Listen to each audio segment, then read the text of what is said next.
It's nice. Okay, you ready? Well, this is just a. Welcome to the March 2026 regular meeting of the Clemson Board of Architectural Review. My name is Todd Howard, and I will serve as the chairperson of this meeting. The other members in attendance today will now introduce themselves. Hunter Hanahan. Pete Matsko.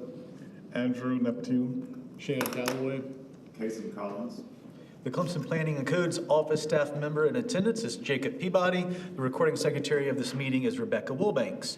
BAR members are appointed by the Clemson City Council.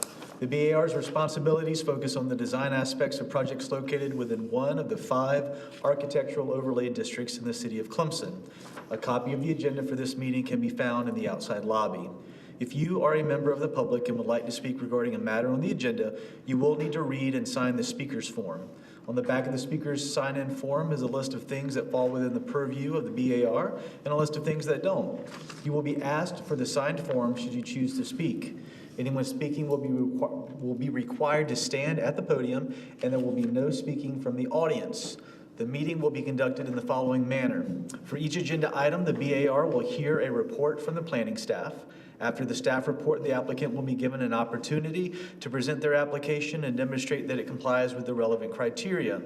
Any resident or owner of a business or property in Clemson is allowed to comment on the application and provide feedback to the BAR at each review stage. Speakers will be given 3 minutes to provide comments and feedback. Please consider appointing a spokesperson if there are multiple people wishing to speak. Please do not repeat information already presented by someone else. Questions asked by the board during a presentation will not count toward the time limit. At its discretion, the board may allow the applicant 3 minutes for rebuttal.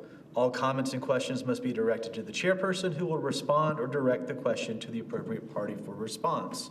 Any written comments received by the planning office have been submitted to the BAR and will be considered in its decision. After all comments are offered, the chairperson will close the hearing portion of the meeting, and the BAR will discuss and evaluate the information presented in the context of the requirements of the city code. We ask that you please turn off all cell phones or place them in silent mode. As a reminder to board members, please avoid side conversations and crosstalk. Again, welcome to the meeting.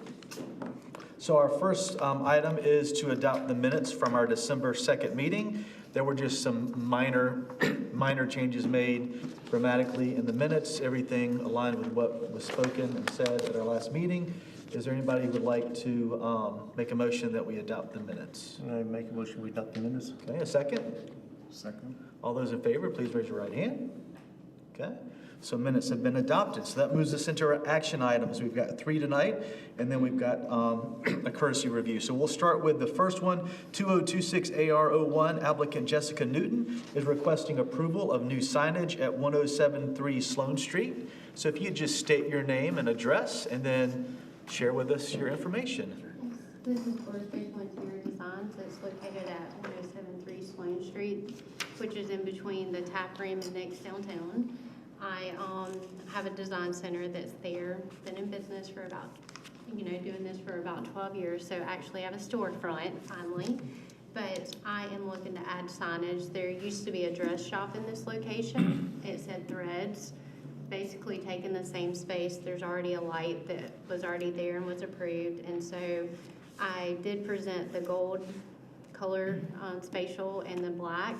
I was kind of torn, but after looking at it, I really feel confident that the black would look better just because it stands out a little bit more. And so it's going to be an acrylic. It's about 1 inch. They would be individually spaced, or they would be attached to the brick on there. So just proposing that I get a sign. Okay, thank you. And you're more than welcome if you wanted to take a seat right now. We'll hear from Jacob, and then if we have questions, we'll ask him. The property is Zone C and in the AR District 1 core. Like you said, the light's existing, and there's no objection from staff. It meets the code, so it's up to you guys as far as design. Okay. Is there any public input for this one? No, sir. Okay. So, any questions or comments? I think it's pretty straightforward. I think the black is, the better of the two, and Yeah. obviously this business has been there for a while. I think it's a pretty easy one. Yeah, I would I got no agree problem. with the black. I think the black stands out more. Just out of curiosity, the 000, what's the meaning of that? Sorry, On the far right, the 3 zeros? Oh, they're not, they're actually diamond shaped. It's Oh, kind I of like see. a tile. Okay, It's like a picket tile. I see, nice. Yeah, I think it looks nice, especially considering some of the signs we see. Okay. Would anybody like to make a motion that we approve the sign in the black? I'll move, we approve the sign in the black. Okay, a second? Second. All those in favor, please raise your right hand. Thank you very much. Okay, that moves us to our second action item, 2026 AR03, applicant Cameron Tarrant. Signorama Anderson is requesting approval of new signage at 356 College Avenue. So if you just state your name and address, and then share with us your proposal.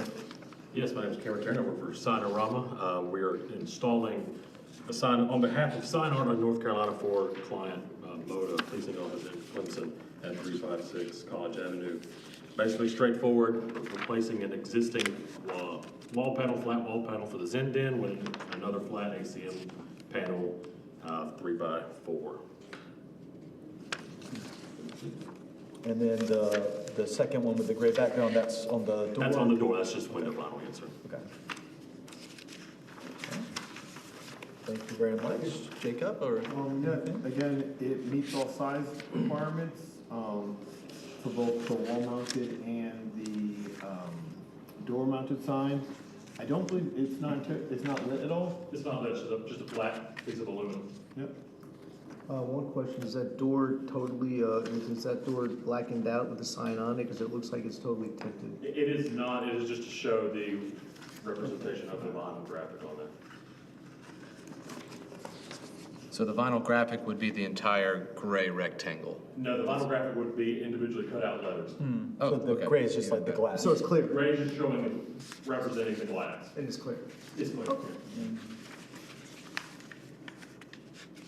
Is there any way that the sign could mirror the proportions of the sign below it? Kind of like the Zen sign did, just to create a little, I don't know, consistency in it?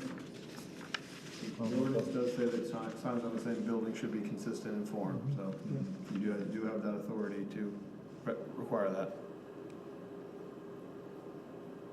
Do we have any public input on this item? No. Okay.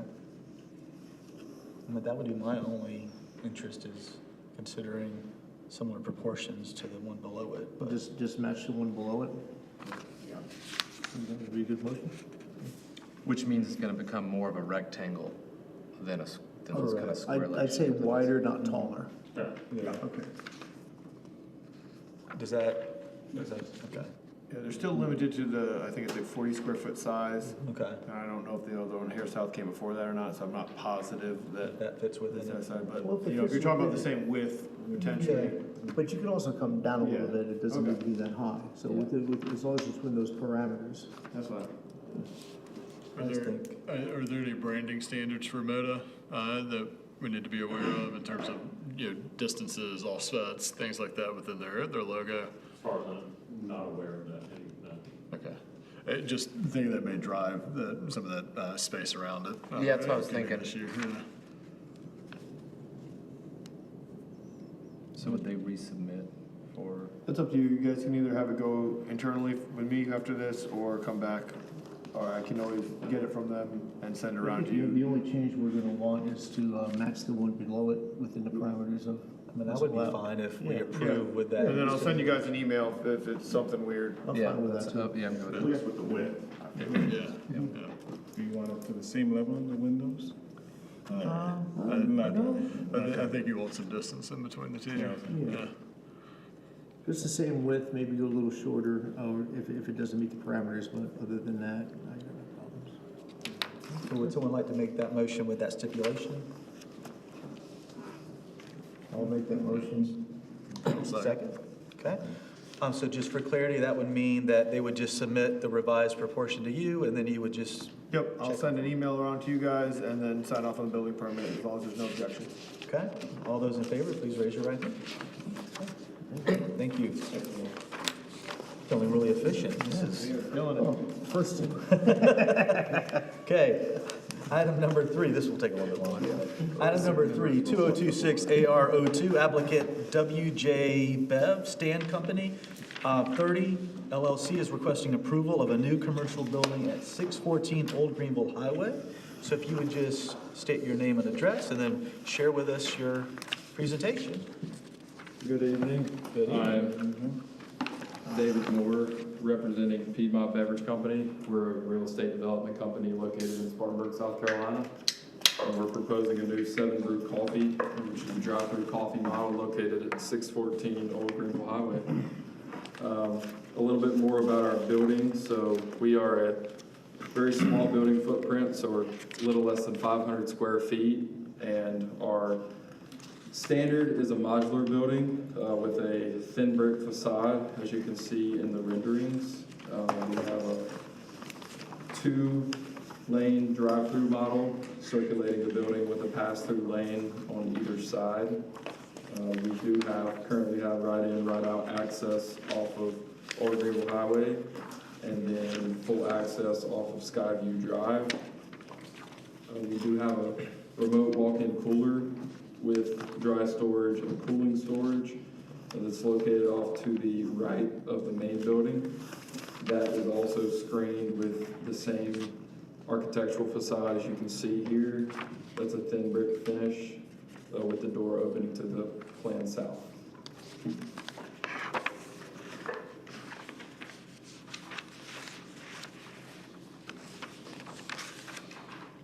I think this is one of those we really need Nathan here for.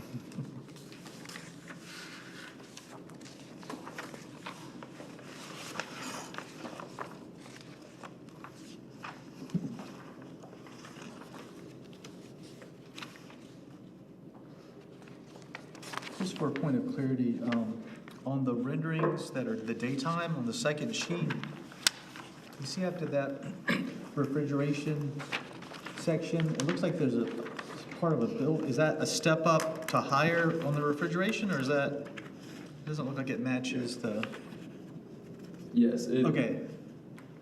Screen the compressor.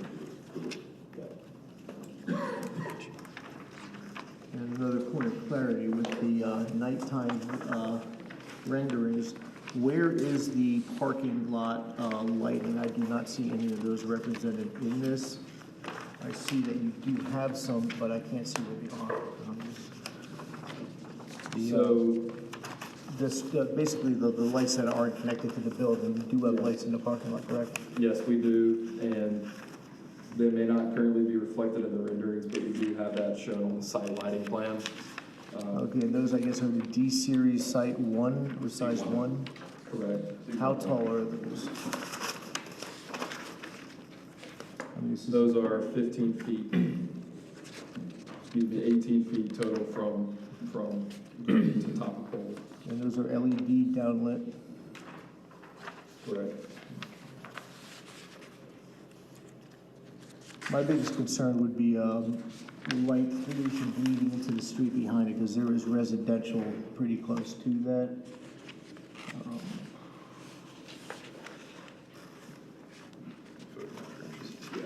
So our further east property line shows that on the photometric plan, C6.00, it shows that photometric quantity lessens to almost 0 as we cross the property line off to Down the on east. Skyview you're talking So- about. Correct. Okay. Is there a bug rating available for the light fixture? I'm sure there is. We can, what the bug rating? Bug rating, just for light bleed. Yeah, we can look into that, yeah.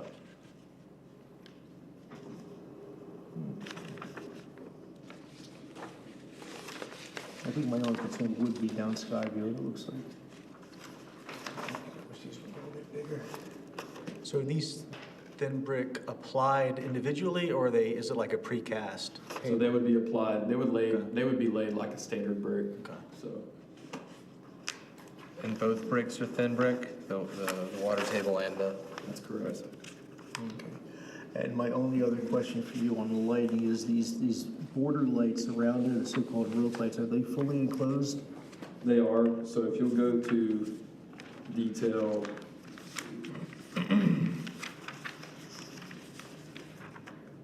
So sheet 8, 2.1, the detail down at the bottom right of the plan, it shows a strip light shield. So it's 2 inches, it extends 2 inches down the face of the canopy fascia, and then it completely shields that light downwards. Hold on a second, I can't see. Where It's on that one. the drivers be located? Say that one more time. Where would the drivers be located? So the drivers would be, they would wrap around in both of the drive-through lanes around the building, and then the service side. I'm sorry, the drivers for the LED rope lighting? So those would be on the back of the building, so located in the breaker panel. Okay. Well, these technically fall under rope lighting, so that's something we would have to. Yeah, so how the ordinance is written on these type of lights is it says it's not allowed unless the DER specifically allows them. Kind of a weird way to do it, but like, so you don't have to get a variance, but you can deny it unless, so basically they're not, I can never approve them, but you guys do have the authority if you so choose. But they are all They're enclosed. proud. But they're all enclosed, so they're not like the loopy. That's what they're depicting, is that basically they have a, you know, if you, 8.2.1, you see the little sheet of metal in front of them, Yeah. so they're not like shining out, they're just, down lighting basically. That's what they're showing. And is it integral to the brand for that rope lighting? Yes, sir, yeah. It's, the standard from corporate is having these at all locations, so it's definitely preferred, so. Now, in the past, you guys have, required dimmers for different lights and stuff, so you always can consider that if you're worried about, brightness or stuff like that, but. Yeah, I think with the, Is the intent for the rope lights to stay on 24/7, or do they shut down when the restaurant's closed? So we could, there's options for both, so we could shut down once operations close, but the preference would be that they stay on all night, but, if the preference would be outside of the hours of operation, we could definitely. I think with this location, I'd say let's turn them off at night. Because Okay. it is very, even with the, downlit and being this dim, blue light, you don't really need a dimmer on that, I don't think. But Okay. it is close to residential, so I would like to see it off. What are the typical operational hours? So 5:30 to 10, Monday through Thursday, and then Friday, Saturday, Sunday, we're open an hour later, so 5:30 to 11.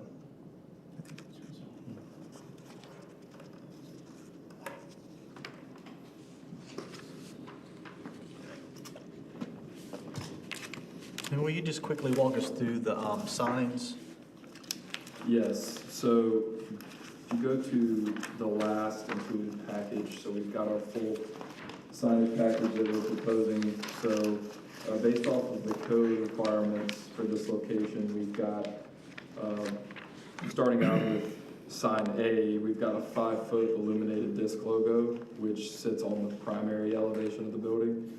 So that is just a 5-foot circular shaped 7-groove disc logo sign with a total square footage of 19.64. And then starting out with secondly with sign B, we've got the channel letters, which are located on the northeast elevation of the building facing Skyview Drive. So those are a 3-foot by 10-foot channel letter set, totaling to 32 square feet. And then we've got 2 3x3 LED directional signs, with the first one being located at the right end off of Old Greenville Highway, and the second one off of Skyview Drive.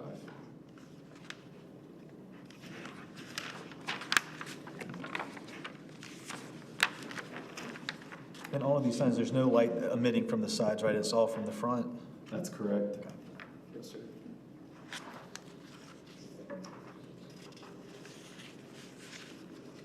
Jacob, is there a permeable surface threshold? Not for commercial. Not for any commercial.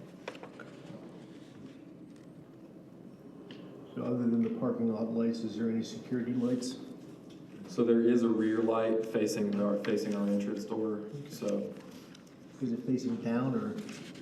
facing downwards, so it's out and down. Yes, sir.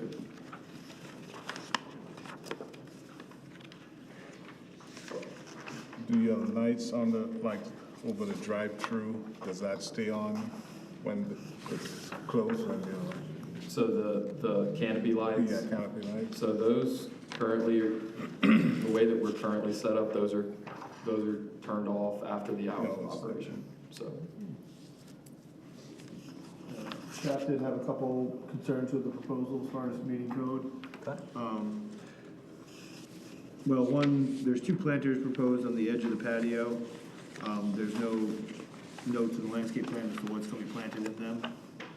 Then there's a minimum of 4 upper story trees required on the frontage.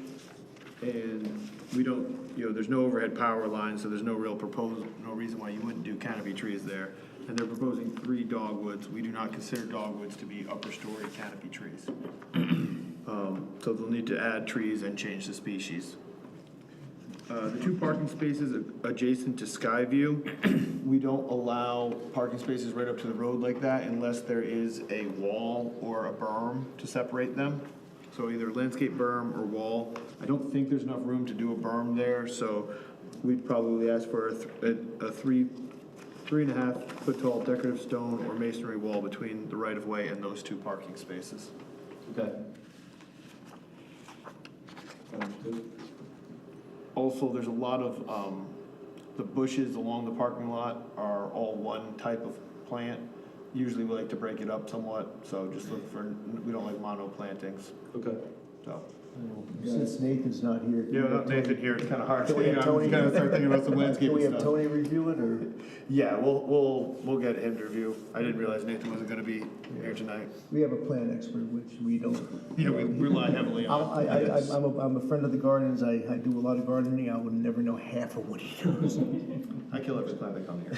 Yeah. I got nothing on this. You should call it. For clarification on the wall, would that actually like just follow parallel with the 2 parking spots? Like not with the sidewalk, but like? Not with the sidewalk, well, I mean, you guys, they can design in different ways, but the requirement is that it shields the parking spaces from the road.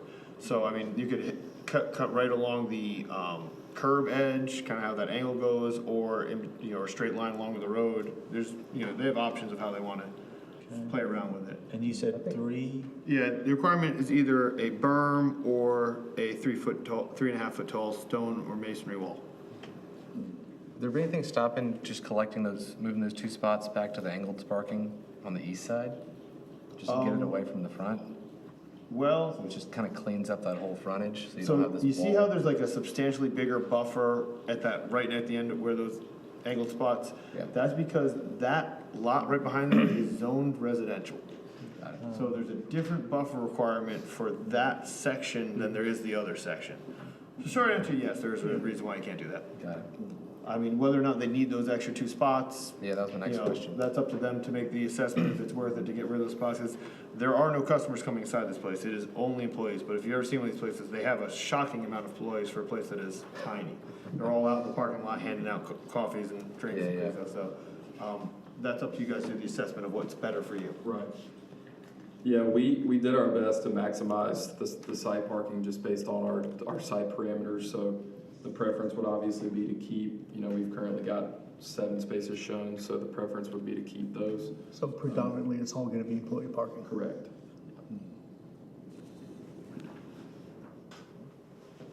Do we have any public input on this project? Jacob, you said they're showing 3 trees and the minimum requirement is 4? Yep, and they have to be canopy trees. Right. But across that entire, even though it's 2 frontage Well, of 2 streets, it has to be only 4? It's weird how it's written. I mean, you guys can absolutely require more, because they do have to have trees the canopy trees are required across the main road of 93. They also have the requirement of having trees within 40 feet of all paved surfaces and parking space. So they, do need other trees around the other edges, but the canopy trees are required along 93. Yeah. So we could approve the building and have them resubmit for just landscaping, right? Yep, absolutely. Yeah, I think the dogwoods, improving upon dogwoods to a better canopy tree would be a good move, and increasing to 4, but really I think it'd still be kind of thin. It'd be nice to get up towards 6, something in that range. Yeah, I think for the whole frontage, 6 makes sense. Okay, along 93. Well, I don't think you're Skyview. gonna, Whole curve. Yeah. I don't think Yeah, it on the fits sky 6 view. yeah, I don't think you're on gonna fit 93. 6 on 93, but around the side there. Okay. Because we're talking large trees. Right, Full. okay. And in terms of the wall, Jacob, would there be any objection of utilizing the thin brick on that wall? Just Oh, for no. consistency within the site? Yeah, I like that idea. Yeah. Okay. Yeah, Yeah, we have no objections to that. Just a simple CMU yeah, buffer wall with thin brick on the facade. that sounds great. Okay. Just trying to cut down your review time. Right, yeah. My instinct would be to go with the more tan color for that, but I know your water table is the darker. What would your inclination be for the color of the brick for that wall? I don't think we have any objections to the darker color. The only thing would be the darker brick may weather better over time. Right. Dirt and clay versus the lighter.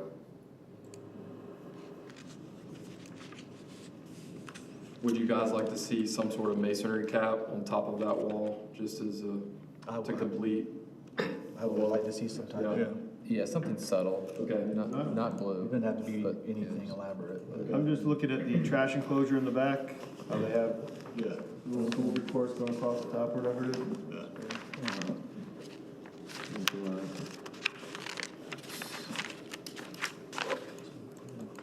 Talk to us about the planters. Jacob brought that up. The 2 planters on the, I guess, the south side of the building. Yes. So the intention there was, in our pre-application meeting with Jacob and Rebecca, we were discussing the minimum requirement for landscaping to the impervious surface, and they mentioned that we could add those planters just outside of the building footprint. So if you guys have a specific type of plant you'd like for us to provide there, then we're more than happy to do so. That's where I would like maybe to have them Yeah. refer to. Well, resubmit for Yeah, landscaping, yeah. approve everything but the landscaping, have a resubmit, because you can start building to building and not have to worry about the landscaping until. I think it's also nice for pedestrian separation from the traffic too, to have those planters, because we had to do that with the Zaxby's. Yeah, and honestly, this is, because it's got 3 drive-through lanes and a tiny building, this is gonna look like a lot of pavement. So I think anywhere we can stick in some green Yeah. is, appropriate. I mean, I would love if there was a way to break it up in between the different drive-through lanes, but I don't know if you got room for that, but. Probably end up with people just hitting the planters there. Okay. We'll propose a type of planting there and include that in the renderings, and then, That'd be we can great. send that over for approval. Yep. So, And then also make note of switching up the varieties in the hedge, right? Mix that up. So any other suggestions tied to planting? So we're talking preferably 6 canopy trees.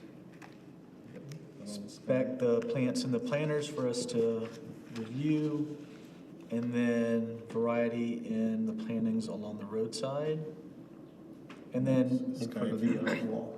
and then should we go, would the wall be considered part of the landscaping? Yeah, usually presentation? consider, I mean, it's up, I appreciate you give them as much direction as possible on the wall. But usually like a wall would probably consider part of like the hardscape landscape, our final review. So you feel like you have enough guidance on that as well? yeah, would you guys like to see some low plantings along the base of that wall, or? Yes. Yes, okay. Possible. Okay. I think the best thing with that is just, resubmit the landscaping part separately. And hopefully Nathan will be here, or have Tony, Ted will go over it, because. We'll definitely get a landscape architect of some sort Yeah. to take a look at it. Okay, So if you feel like you have enough guidance on the landscaping side, let's go back to the building itself. Some things that have come up is, the canopy lights are off when the business is closed. We need to discuss the lighting around the building, if it's gonna be there or not. Does it need to be turned off when the business is not operating? Dimmer, all that good stuff tied to the lighting. Are there any other concerns in addition to the lighting piece that we'll talk about? Well, I think the concern for the lighting with the parking lot, as long as it's not bleeding into the residential, that's more of a security thing to keep the parking light lots on, as long as they're downlit LEDs. But definitely the lighting around the building, the blue lighting, the strip lighting there needs to be turned off at night. Yes. but the parking lot lighting and the security lighting on back does not need to be turned off. That's more of a security issue for businesses. So canopy lights. Pete, I think Canopy lights off, yeah. the bug rating, I was referencing, I think would help address some of those concerns about the light, bleed, light exposure. How are we feeling about that lighting around the parapet in general? As long as it's turned off at night, I don't have a problem with it. It's not bright, it's blue. With the rope stop lighting. I mean, I think as long as it turns off when they close. And we do have the Burger King not far up the street that Yeah. has something similar. Well, that right we next door, approved. yeah, they do the exact same thing.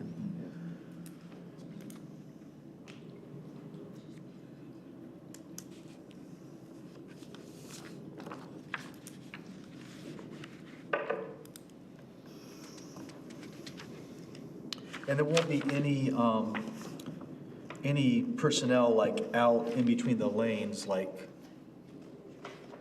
how does, I just, for safety reasons, I want to think about like the workers in the building, like there's a place for them to stand safely, right, to hand off a beverage That's correct. in the So- outside lane. Yes, sir. So the standard pass-off location between, if you go to the fourth rendering sheet on the daytime, that blue line that separates lane 1 from lane 2. And it's they not typically elevated, have- right, it's flat. That's correct. So there's typically a table that they have in between those two lines that they serve the drinks off of. So when cars are at a stop, they'll come out of that sliding glass door in the building, out with the drinks to the space in between lane 1 and lane 2, and that's where they'll safely serve drinks from. So how wide is that blue space there? I believe it's 2 feet. That seems a little narrow for somebody standing there. You should play there going in between the cars all the time. Well, that was one of the things we were concerned about, because they had proposed like a curbing. Yeah, you guys and took we away were that worried curve, about they were the gonna tripping trip it over, yeah. or stumbling. So that was a good one. And there's no way to introduce any type of planters in that little, Well, that's what I was thinking, if it's 2 feet wide, you may be able to at like the beginning where they're not gonna be walking, just to break it up, but that's up to you guys to make. What we do on either side of the post. That's what I was thinking, on In either between side. the posts are clear and the front and behind the posts. That would actually, that would be better. it is a large expanse of It would paving. break it up, yeah. Is that something, I mean, I think the idea of maybe a small planter on the outside of the two posts and then leaving the area for the workers to still be able to, is that something to, I think that's something to think about. Yeah, that's something that we could propose. Okay. Yes, sir. Yeah, the preference would be to keep the landscaping planters as far away from the main entrance to the drive-through, just because we have a lot of times drivers will switch lanes, as they're finding their I drive-through think we're lane, talking, so. I think we're talking about putting them on either side of the post, like right up on the posts, but on the outsides. Yeah, that would be, So the servers would be in between the posts and then the planters would be on the other side. yeah, that would be fine. Are you looking for planters on the side that the canopy's not on? Yeah. Because there's 2 planters on the other side already. Yeah, okay. I was just like, I think Pete's looking to Yeah, bring 'cause balance there's to 2 the other planters right side. there, Yeah. right? yeah, Yeah. so one in front and one behind, right? Okay. I think that would be Yeah. good. I just have a quick question. The reason I asked about the permeability earlier, because it is a sea of asphalt, and I get it as part of the business. I was just trying to think if there's any way to introduce any more softscape. There's this little triangle island as you pull out onto Skyview. Could we study that? Yeah, there you go. I can't really I guess I could look at it closer to see how big we're talking. It's not huge, but you could get some plantings in there. Maybe the dogwood goes there. Or something. It just seems that it's an opportunity to introduce some softscape. Might block the view as you're exiting parking lot with a tree. I just realized that the site plan, Oh, wait a minute. one part is showing the older site plan before we moved the entrance farther. Okay, so that's the It's okay. the accurate one. Okay. In our printouts, it's consistent. It is, okay, Yeah. Yeah, I was thinking that didn't. But even some low, like, some mounding or something, you know? Yeah, a tree might be a bit much, but just maybe it's continuation of the kind of low plantings along Skyview and 93. And also, it's, you know, as you're looking up, as you drive into your house on Skyview, you kind of look up the driveway and you'd see a little bit more plantings as you peer through. And it wouldn't just be two asphalt lanes coming out. I don't know, what do y'all think? Y'all think? Well, I mean, I think that vantage point shows it, right? Yeah, there you go. There was just some curbing and some greenery, Yeah, just, low level. How many feet wide is it at the end? it looks like, I don't know, maybe 10-ish. Yeah, about 9 feet. 12. I mean, it's not nothing. It's not huge, but it's, Like that, I mean, I don't know, they could fit something. I think it's worth looking at, because that's one of the largest expanses of, yeah, it's just soften up that kind of peering in, and if with the large, you know, more trees along 93 and Skyview, I just think it would kind of screen things nicely Okay, without taking away from the, you know, the branding, which is Right. obviously important. so would the preference be instead of that striping to have a curb line within, you know, and then landscaping in the center of that? Yeah, that would be mine. Curb line would be Okay. small. are the signs that are posted on the post, are they illuminated? Like the menu signs? They are, Okay. yes, sir. Yeah. Okay.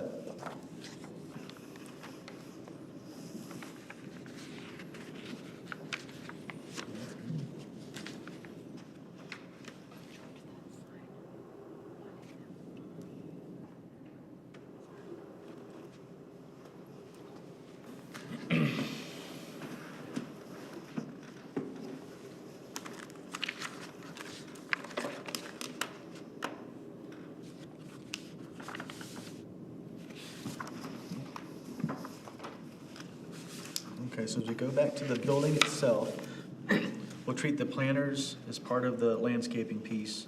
So we've confirmed that the drive-through lights will be off when the business is closed. We'd like to see the trim lights around the parapet turned off when the business is closed. Let's see, what else? Planter outside the two posts. Oh, it's,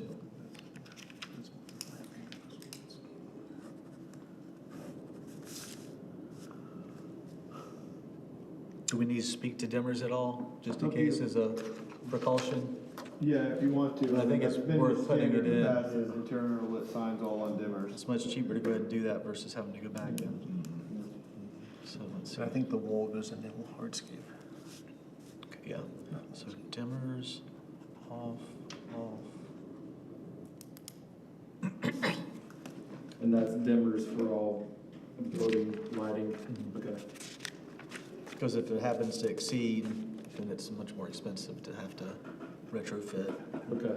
Dimmers for the interior lit signs or the podium lights, or what are we talking? Exterior lighting. All exterior lighting, including signs, or? Interior lights won't be a problem, it's just exterior lighting.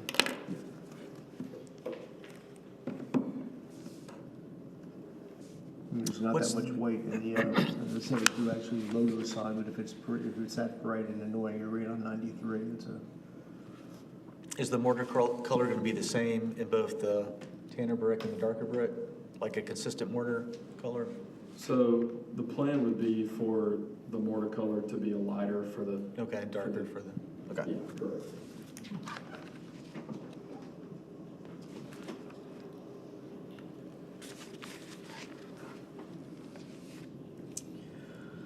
We feel like we're ready to make a motion? Okay, so with the following stipulations, that you resubmit the landscaping plan per our guidance.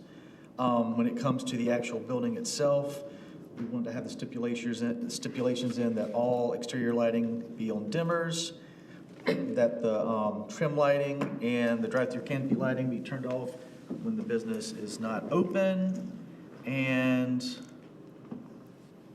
that it? Oh, yes, the bug rating as well. I think that's it. Is there anybody that'd like to make that motion? I'll make the motion. Okay, I'll second. Second. All those in favor, please raise your right hand. Okay. Right? Thank you very much. Thank you We'll for see your you time. again for landscaping. Sounds good. What's the seven significance? 7 Brew, that's just the name. It's like, is it, Yeah. There's no true significance. Is So there a 6 brew? there's not. No, we're the only one of our kind. well, thank you very much. Thank you, guys. That's gonna be a total change to that look, but that. Yeah, man. It's an end of an era. There's an air down by ear. Okay. Do we have any staff reports before we move into the other business? No, not really. Just wanted to welcome our new members. I think you guys caught their names at the beginning. Sorry, Shannon and Kason. And I'm happy you guys have been contributing from right at the get-go. That's great, guys. Thank you. So I really appreciate you guys coming on board. And she might move you around. She's gonna move those nameplates around. We do need to do the election of officers before we close our meeting. Yes. So Thank we'll you. be thinking about chair and vice. Yep. Okay? Okay, so other business is a courtesy review of a proposed plan development at 310 Tiger Boulevard. And this is per the Planning Commission and City Council. They would like us. Yeah, I'd like you guys to give recommendations to the planning commission on appearance. So basically, treating it as, the same way you would treat a BAR application, that assuming that the project is approved, like as far as density, height, all those type of things, but just what your BAR review would entail. Okay. And is there any feedback that we should know going into this from planning? Not at this time. So they're still very much at the, in the weeds of it at planning. Okay. But So- with that, I'll turn it over to the applicants to give a presentation. I can drive the presentation. Yeah. I don't know where that clicker is, though. Oh, actually, no, unfortunately, well, see if you can just show from there. Take a mouse. Yeah, take them out, see if it'll work. I don't know if it'll go that far, but we'll find out shortly. It will. There you go. That makes things easy. Just be hanging out. Good evening, all. My name is Josh Sachs. I'm with Gold Design Studio. We're the architect on the project. Excited to be here to present our concept design and plan for 1310 Tiger Boulevard. Real quickly, on our team, we have Kennedy Wilson, who's our client and developer on the project.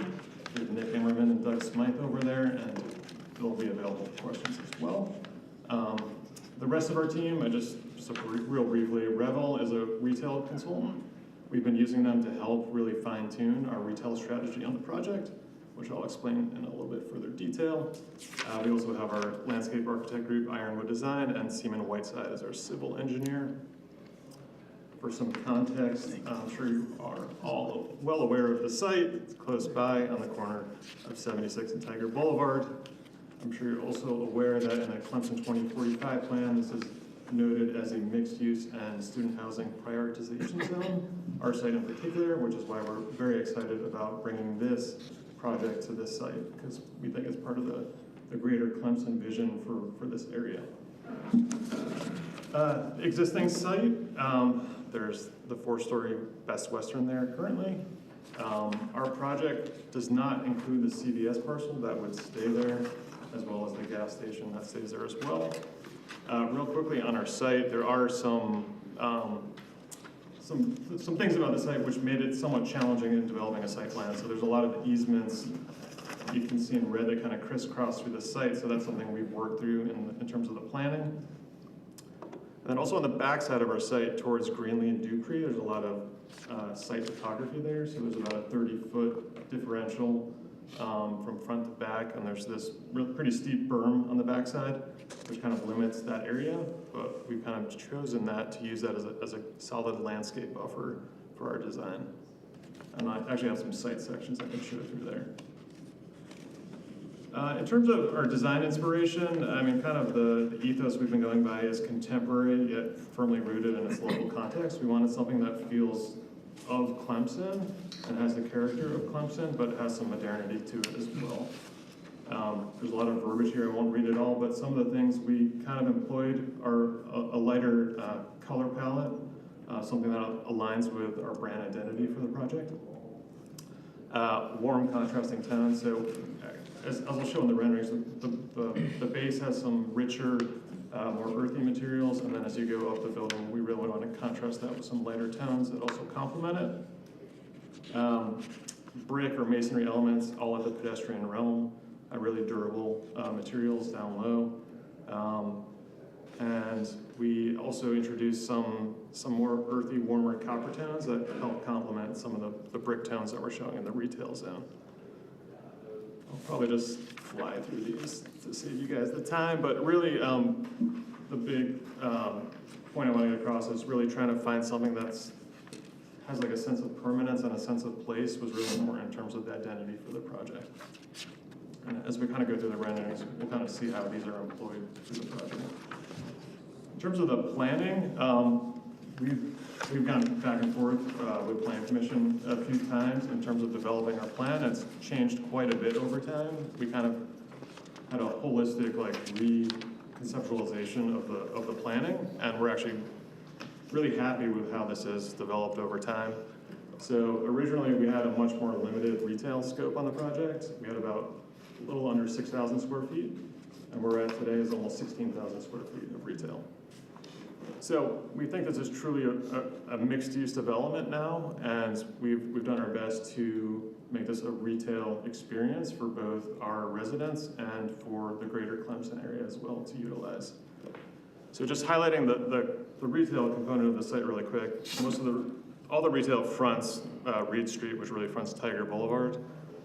We have these two out-parcel, single-level buildings right on the street, and then besides that, incorporated into the 6-story residential component at the ground level, there's these other 2 retail nodes. And as we were designing this, we're really drawn to the idea of creating like a central gathering space or a central heart of the project that really connected everything together. So as really one of our public benefits or giving back to the public realm, we've created this public plaza space. And we think that's like a unifying element for the entire site, and it's really important for really how the site connects with the greater community and connects with our residents as well. In terms of the layout of the building, like I said, 6 stories, but the building does step down as you go plant east towards the residential neighborhoods. It steps down to 5 stories. And then our parking garage, we really did our best to kind of fully encapsulate that and line it with residential uses. So you can see on 3 sides, it's fairly well lined. And then plant east, that's where that berming takes place. So the garage is kind of sunk in 3 levels and also protrudes out of the ground about 3 levels. And then in terms of how the internal of the building functions, our actual lobby and amenity space is really on access with like the terminus of that central plaza space. So we really feel like our users will really utilize that space, and it's really important for that space to be successful, for the retail to be successful, and the plaza space to be really active and lively, because that's really the front door to our residential occupants. In terms of the units themselves, they range from 1 bedroom to 5 bedrooms. Predominantly in the 4-bedroom range would be our most typical. And then moving up the building, you can see this is the 6th level, and you can see how the building steps down. The white zone would be the 5th level where it drops off.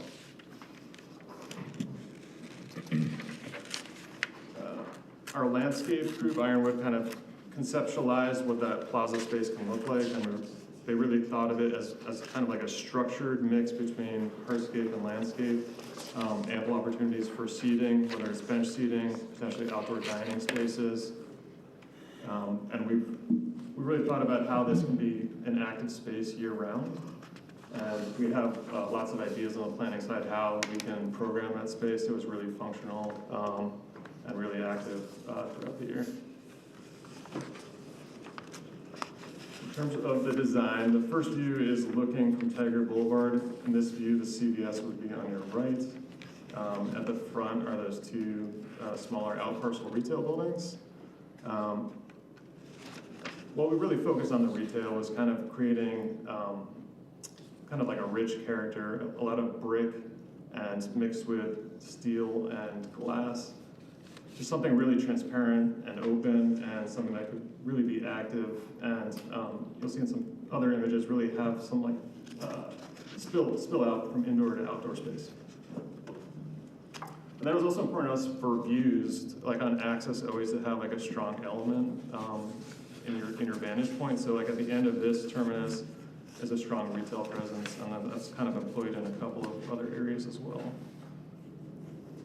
Moving to the more mixed-use building, we really wanted to continue that retail language, especially at the public realm, at the pedestrian scale, within this zone as well. So here in the middle is that public plaza, and it's flanked on either side by retail spaces.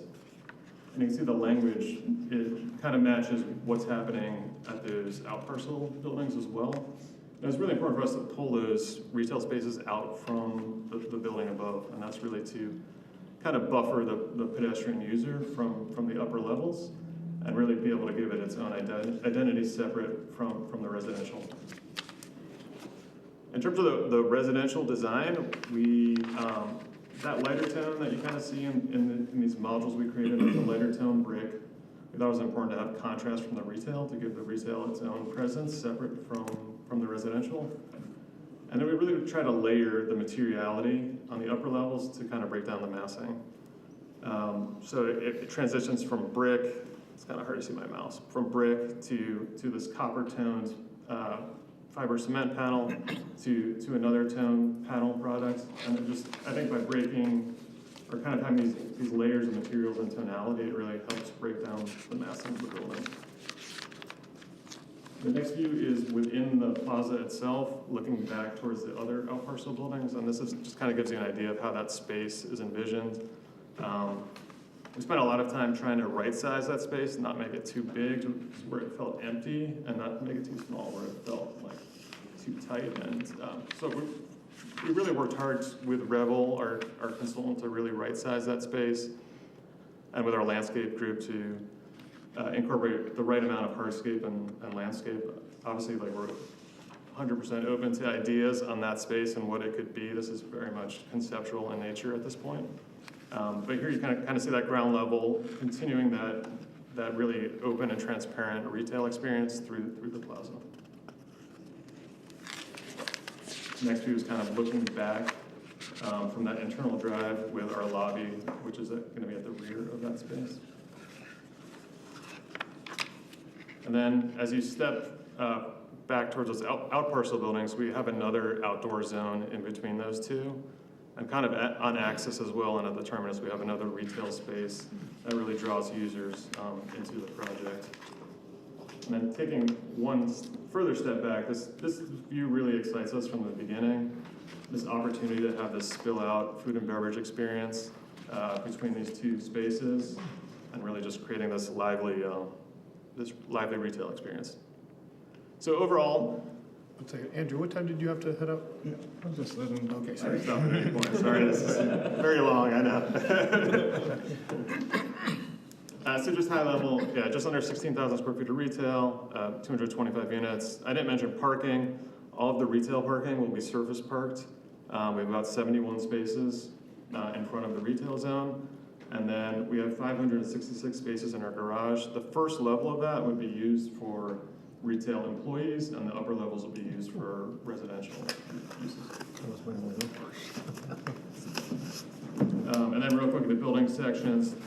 These kind of highlight that experience along Greenlee and Dupree and how the grade drops and makes you understand like how significant the grade is there. Like I said, it's in the 30 to 35 foot range, especially along Dupree. So it really helps with the scale of the building kind of at that level. In terms of the retail vision, we think there's a lot of opportunities for food and beverage for retail. We kind of outlined some potential tenants and what that could look like. That's obviously open, subject to change and subject to market dynamics, but we think we can have a good mixture of uses and a really active and lively retail and food and beverage zone. I think I'll call it there, but certainly happy to answer any questions there. Excited to hear your comments as well. I mean, when I was looking at this earlier, my biggest concern was going to be employee parking, because you have that much retail up there and only 71 public spots. From my experience downtown is half of the spots are taken up about people, people working there because there's nowhere to park. Yeah. But if you have that addressed inside, I think it's a good idea. It's pretty sharp. Yeah, we think we're really well parked on the residential side, and that allows us the ability to give that first level to retail employee usage. Will you go back to the contemporary palette slide toward the beginning? One of my pet peeves is the cheapness of the way the windows look in these buildings around here, in terms of they just look like they're tacked into the building. So anything that you can do, which it looks like you are in your plan, just the articulation of the windows, to not make it look like sheets of plastic tacked onto a building, like I appreciate it. Yeah, I mean, we're using, full depth brick veneer, so that always helps versus using thin brick. You have those deep shadow lines at your windows, which always helps, and we're really trying to vary kind of. Yeah, the size of the variation. Have you targeted a window manufacturer yet? We have not, it's Kinda still early. too early for us, yeah. Now, one suggestion I would have for recommendations from the BAR to the planning commission, like, so if things like full-size brick are important compared to thin brick, asking them to put that into code. Like even things like they showed plants like hanging over the parapets and stuff like that. Those are the first things that get value engineered out. So if you want those things to be in the final product, just make sure you ask them to put it into code. Yeah, I would agree on, I was gonna ask about the brick. I think thin brick should be, prevented from being part of this. Okay. And with plants like plants that are hanging like that, they would need a water irrigation system. Because those things will die quick. I think they're just a rendering technique at this stage, right? Just to soften the edge. It's very conceptual, yeah. But I think there is an opportunity. If you're expecting them to be there when the final product is done, you have to say it. That's a fair point. Just to be clear. I think it looks sharp. It's a good thing. I guess really, I mean, it was probably outside of our purview, but I mean, just 71 parking spaces is really enough to support 16,000 square feet of retail. Yeah, I think with the mix we have and like the ebbs and, over there now. Is our parking guy. I think the ebbs and flow based on the types of users we're experiencing, we think we're adequately parked, because there's just different peaks for different uses. There will never be enough parking. Well, no, I know that, but I think that's usually most people's frustration. I deal with that a lot. I mean, most people want to park immediately outside of the business they're entering in. They don't want to walk. But I do question if 71's enough for that many. Especially if you're trying. Down restaurant. I mean, the intent of this is to engage residents like us who are not college students to come out and enjoy these businesses. 71 spaces. The biggest problem I see downtown is most of the spots in the street are taken up by employees. I was on the advisory committee like 15 years ago, and I think it was 40% of the on-street parking was people that work downtown, and they just played musical chairs with the cars. That's why nobody could park down there.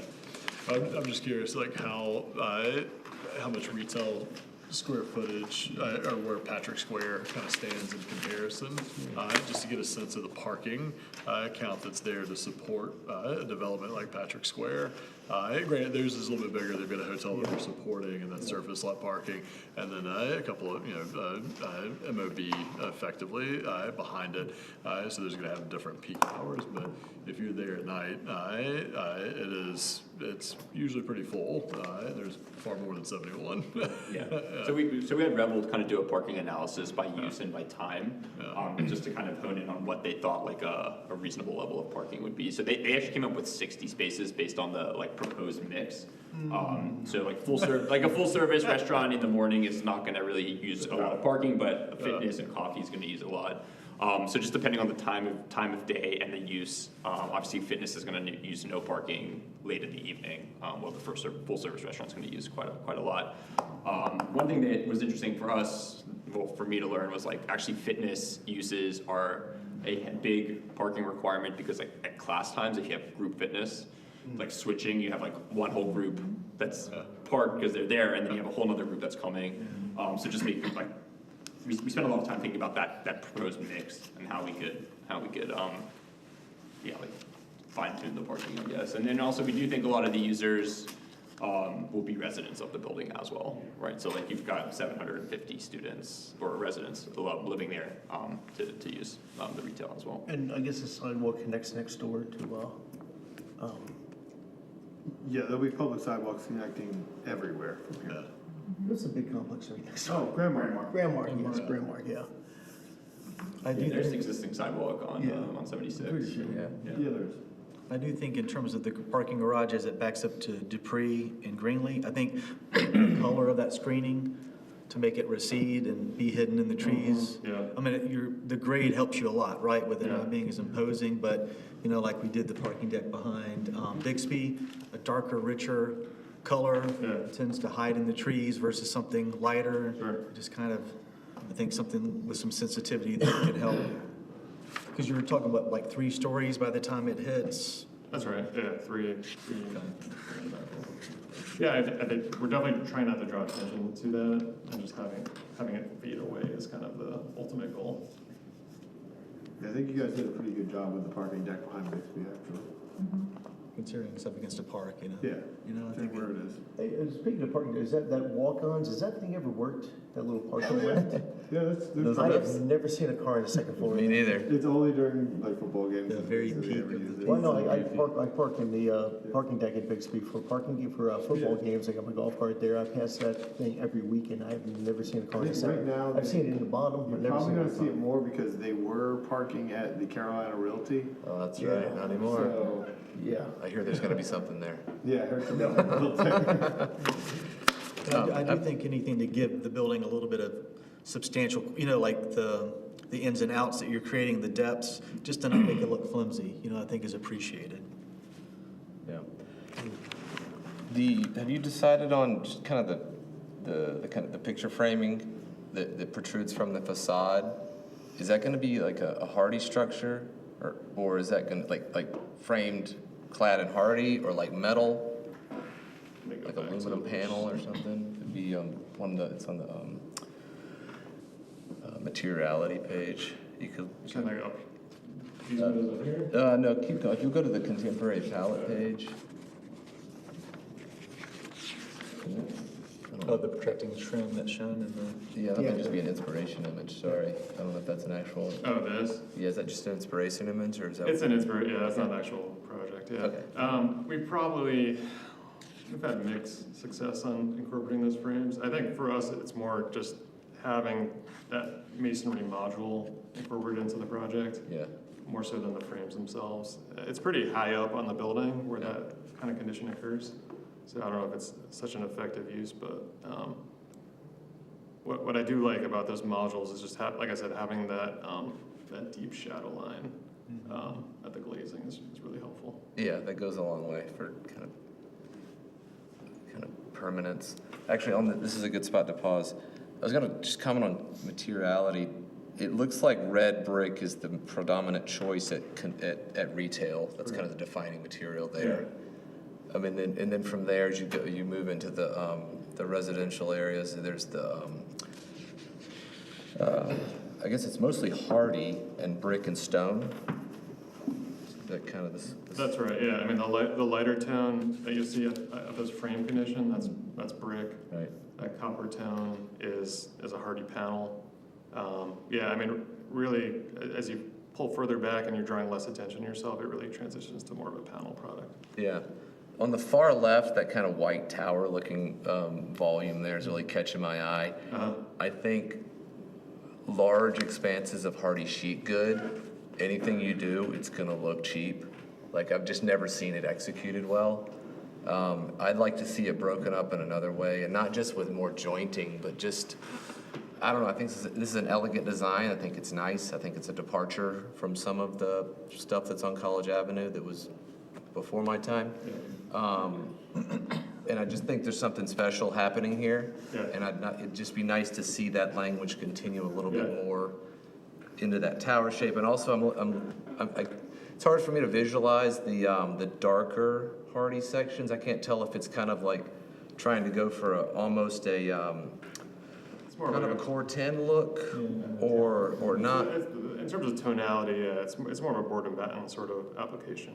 Okay, okay. Yeah, I just couldn't really tell. It looks like there is some modulation in the renderings. It's just abstract enough to where I couldn't really tell. But that would be something I'd like to see as part of the PD, is just kind of somehow move away from large expanses of hardy sheet good that just don't Because you look do a good. good job. In the darker part, there's so much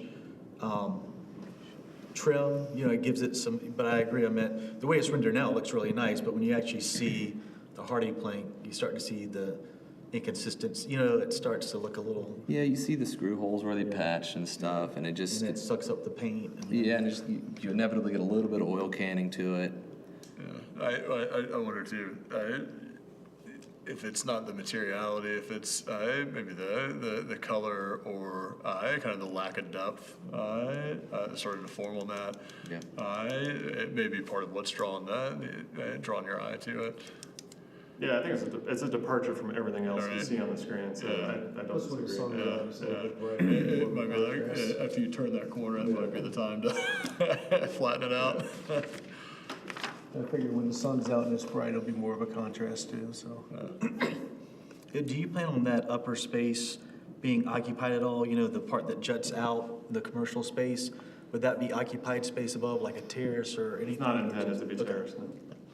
I don't think you want that. The code requirements alone to get people up and down from there.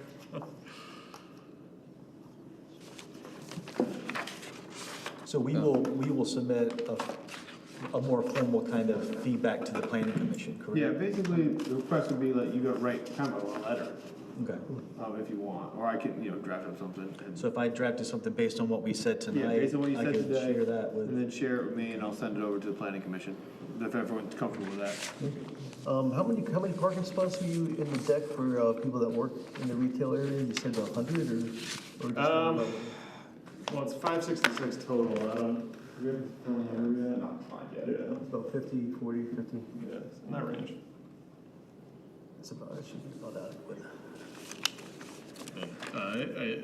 Last one, just, DOT gonna let you straighten out that roadway? Yes, we have that Is that curb discussion. cut? We are. DOT's preference for Okay, that to be straightened out. You're talking about the driveway at 76. Yeah, It's their yeah. preference. We have to work with the CDS owner, Yeah. since it's governed by an existing easement, Yeah. but we think it's beneficial for everybody to have that straight, that I driveway straightened out. I It's a agree. mess right now.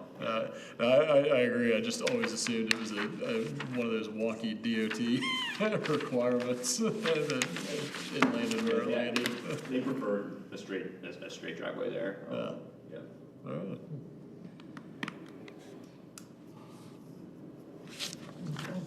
So just while we definitely want to see depth in the facade, depth of materials, the bricks, full-size bricks, consideration of the planting, the overhanging planting. What else do you want me to make sure that we include in a draft that we'll look at? The expanse of hardy plank? Yeah, no large expensive hardy plank facing primary facades. Yeah. This may be a nuanced point, but I think it's hardy board and not the planks. that There you we're go. worried That's a about. good point. Because I think the planks, you wouldn't be picking up what we're commenting on. There's nothing too nuanced in what we do. We get criticized for, that's our job, The darker coloring on the. Oh, yeah, the screening, yeah, garage. parking garage. And I didn't see, maybe I didn't look to the back of the packet there, but I didn't see much in terms of renderings of what's facing the neighborhood, Dupree Street and back there in terms of the facade material. We were just, the 398 College Avenue, it was like I live in that neighborhood, and so it was especially important, but it was like a kind of an FU back to the neighborhood of like, we obviously are not spending money on the side that's facing you. And they made some changes, and I appreciated that, and I think it was the architect did a nice job.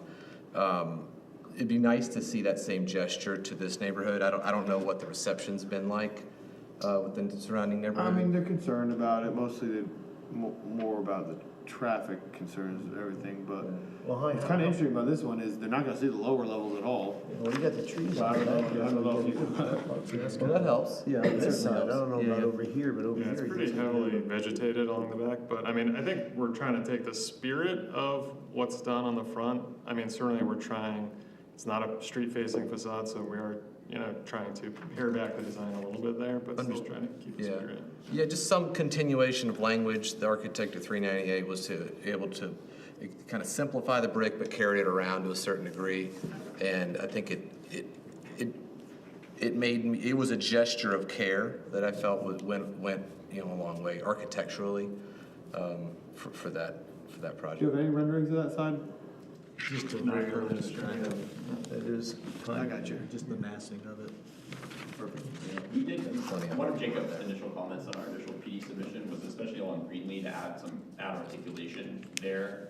So you'll see on the plan now, like the building articulated, so it really breaks up that facade. Before it was sort of like a straight leg. And I don't think we don't have any images yet of that, but, And I would be very cognizant of vehicular lighting and the lighting that will project out into the, because when we were talking about dockside, they wanted the parking deck outside, and we pushed it in, so just what that's gonna look like in terms of light emitting from the parking deck. Yeah, I mean, we did kind of focus on lining the garage, and then really at the places where it does poke out, that's why it's so solid there. We thought it was more important to buffer it than to really try to create some sort of architectural gesture with it. And the increase from 6,000 to 16,000 in retail, was that a planning commission? Yeah, planning commission request. Good move. Any other big They kind ideas? of learned their lesson from Grandmark. Grandmark is severely underparked for commercial. Yeah, yeah. So that's been a big hindrance to getting commercial in there, so they asked to bump up the parking for this one. Any other big ideas you would like me to draft in the letter that you all see and approve before I send to the planning commission? No, good. And I would suggest we can send around the letter before it goes out to the planning commission, just for everyone to review. Sorry, last thing, the pool deck, that looks like there's a large wall wrapping around the entire deck. Is that It's right? wrapping around three sides, Three sides, so okay. like anything fronting the residential areas, there's a, Well, that is the top floor with the pool, right? I'm sorry? The pool is on the top floor. It's not the top floor yet, but we do have like a spandrel panel that wraps around three sides, so Okay. it's not visible from the residential. And so the side facing plan south is, That would be a lower. that'd be like a railing. guardrail height Yeah, type, okay. Exactly. Is the city prepared to write tickets? There's 71 spaces for everybody parking there to go up to the pool. Yes. Is he gonna get the golf cart up there? I think so. A little police substation. Bixby doesn't. Bixby does a pretty good job with their commercial tenants being very adamant about protection of their spots. So it's funny because Bixby actually has a bunch of extra spots because they're resident. They were required, they went under straight code, so they're not PD. So they were required to do 1-to-1 parking ratio, and none of the residents brought cars. So they actually rent out all the other. Oh, I rent 6 every football season. Oh, do you? Okay, yeah. Well, they rent out all the parking spaces in that place Once just a to day, I whoever. like my Nothing like living in a college town, it's just. So now we're probably gonna change our parking requirements for mixed use. Okay, well, thank you very much for your design, we appreciate it. Okay, so that's gonna bring us to, we need to talk about, Election of officers. election of officers, our chair and our vice. I did, Mr. Neptune did leave a note that says he doesn't have to be vice chair, but he's more than fine with continuing that if so desired by the board. So, Well, we got two new guys. Also, They did that to me, it's something. That's why I did it. No, that's why I suggested he do, because they did that to me the first year. and I'll throw this out there, Nate DeShaw has always been adamant that if you nominate him and appoint him as chair, he will no longer be on board. Yeah, he declined, so. What do y'all think? I think you're doing a great job. I don't think I'm messing it up too badly. Oh, no, you're way better than I There she did. goes. I nominate you to keep your position. Second. You willing? I'm willing, I'm Okay. willing. Okay. So all those in, wait, I guess we have to do formal, like a motion, and you seconded? All those in favor? Yep. Thank you very much. Okay, and then for vice chair, like I said, Andrew said he'd be more than happy to continue serving, but he doesn't have to, so it's totally up to. Anybody want it? I nominate Mr. Neptune. I'll second it. All those in favor, please raise your hand. Okay. Thank you The very much. customary is to nominate who's not here, so. We nominate him for anything? We're the new guy. But you guys were gonna get it. This was a good meeting to cut your teeth on. This was, Yeah, this was, it's some variety. they aren't all like this.